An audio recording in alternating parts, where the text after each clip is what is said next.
This might seem like your average hotel entrance, but behind these closed doors, defense and security analysts discuss the future of Taiwan. Almost 200 officials and experts from the U.S. and Taiwan gathered here in Williamsburg, Virginia, to talk about the best ways to ensure Taiwan's security.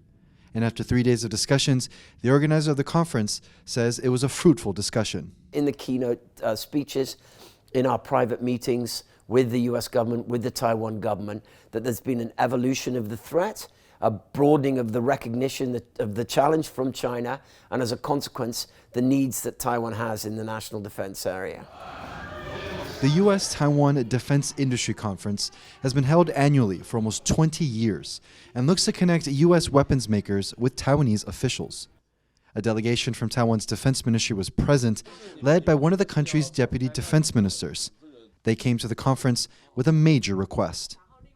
让这个整个武器的这个生产，还有它这个维持妥善，能够在国内建立相关的总能，我想这是我们所共同期盼的。我们会把这个意向跟美方做一个充分的一个表达。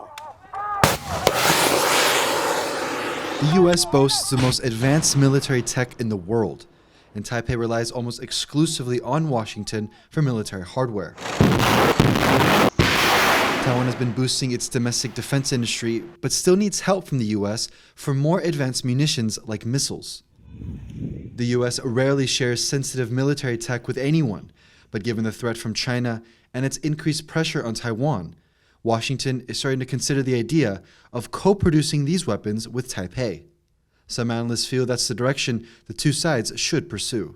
Taiwan has a lot of catching up to do. And so to the extent that the United States could help Taiwan, whether it's technology transfer, whether it's co-production or something else, I think that we should pursue essentially everything that we can. But beyond making weapons together, this conference also touched on the need for Taiwan to invest more in surveillance and information sharing capabilities. The idea is to modernize how the country gathers intelligence and then shares that data with other partners in the region to create what's called a Common Operating Picture, or COP. This way, countries can be on the same page when monitoring Chinese military activity. Then you can generate a overlaid pictures. Then you can share in, precise location, exactly the matters, the story, trace back 3 days ago, predict another 3 days ahead. This is a COP. It's just a tool. But without the COP, senior leaders, based on their imagination, reading 3 pages of a report, cannot make a fair decision. With this year's conference over, Taiwanese officials will return home to implement what they've learned here into the country's defense, while U.S. officials will head to Washington and urge decision makers to continue helping Taiwan.